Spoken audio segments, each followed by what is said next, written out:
I don't care who you are. Life is going to knock you down.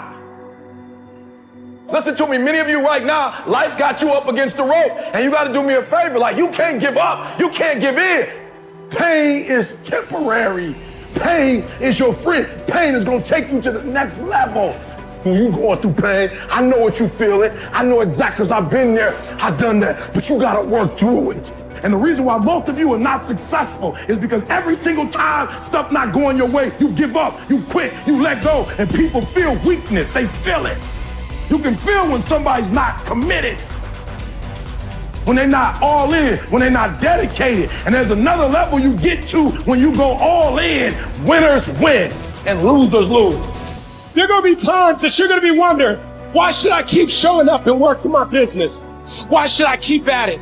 Why should I keep showing up to the conventions? Why should I keep picking up the phones and making the phone calls? Why should I keep fighting for my goals and fighting for my dreams?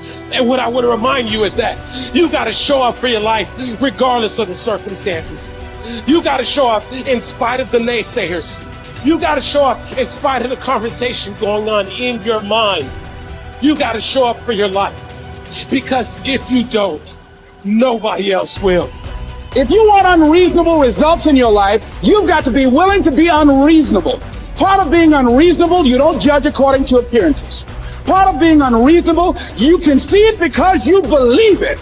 You must have the faith to call forth those things that be not as though they were. You've got to decide, I deserve this, and I'm going to have it. You've got to say yes to your life. You've got to say yes. Yes to my dreams. Yes to me. Yes, I can make it. Yes, I can. Doesn't matter how many failures I've made. Doesn't matter how many mistakes I've endured. Doesn't matter about my defeats. Doesn't matter about what I've done. Yes, yes. I don't care about the fact I'm in a hole now. Doesn't matter about where I am. The last chapter to my life has not been written yet. If you judge me now, you'll judge me prematurely. I'm still in the process of transforming my life. I'm still in the process of becoming. Yes. The brilliance of Thomas Edison was not in his mind. It was something much more ordinary and often much less respected. I've got no imagination, he once said. I never dream. I've created nothing. If you're someone who doesn't like Edison, you might think that this is Edison admitting to stealing his inventions from other, more brilliant inventors, like Nikola Tesla.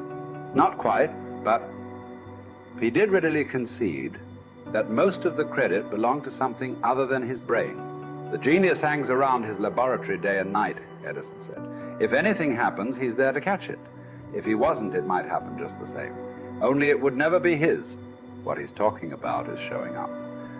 The incredible, underrated power of clocking in every day, putting your ass in the seat, and the luck this seems to inevitably produce. Edison lived in his laboratory and never missed a day.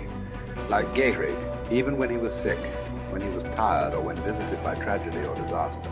The modern conveniences we can trace to his lab then owe far more to his body than his brain, to the compounding power of consistency rather than sheer brilliance. It wasn't about inspiration. It was about getting to work, show up and try. Get on the treadmill, pick up the violin, script out some sequence, reach out to some clients, read some reports, lift a couple weights, jog 1 mile, cross one thing off the to-do list, chase down a lead. It doesn't matter what it is. All aspects of our life benefit from this circumscribed kind of wisdom. Just as long as you do something every day, that is the important thing. Show up.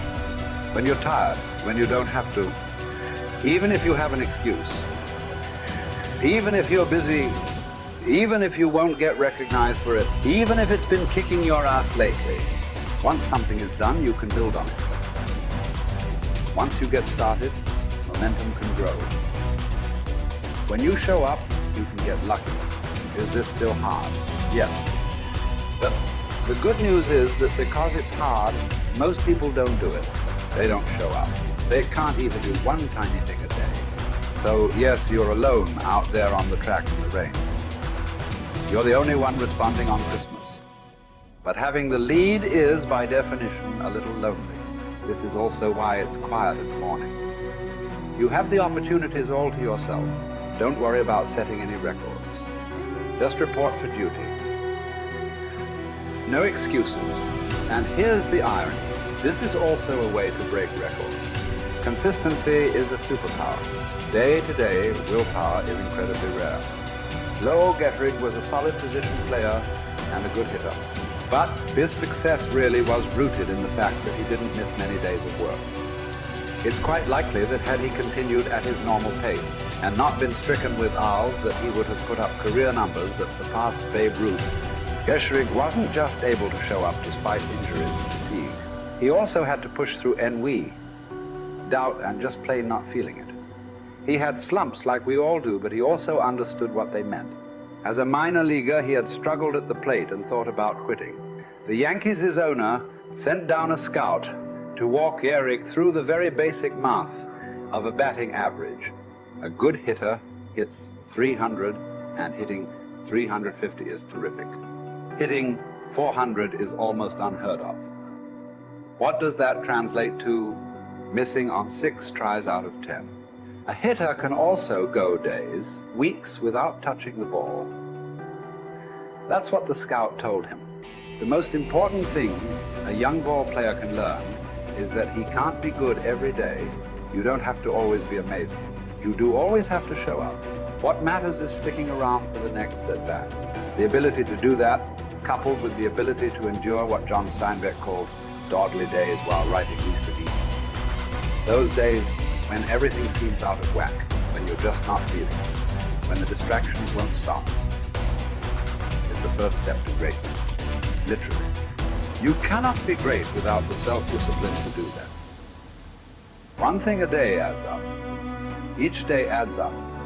But the numbers are only interesting if they accumulate in large quantities. You guys that are just getting started, you're not going to start right here. You're going to start down there, probably in another city, another town. I grew up in Lake Charles, Louisiana, no money, raised by a single mother. I was in debt at 25 years old. First thing that I had to do in my life was not learn a new skill. First thing I had to do to get my life moving in the right direction was self-development. It is vital. It was vital for me that I improved myself and I could start depending upon me. I had to show up every day with some rituals, some disciplines, and start getting myself to trust me, not trust others, but trust myself to do the right thing every day. One of the things that I started doing was beating the sun up every morning. I'm going to beat that sun up every morning so that I have the discipline and the control over my life. So I knew, hey, before that thing pops, I'm going to pop. I'm going to get out of bed, depend on myself, get up at the same time every day. And for me, that time, regardless of where I was beat that sun up. No matter where I am, I'm going to beat that thing up. So it gives me a sense of control over my own life. Second thing,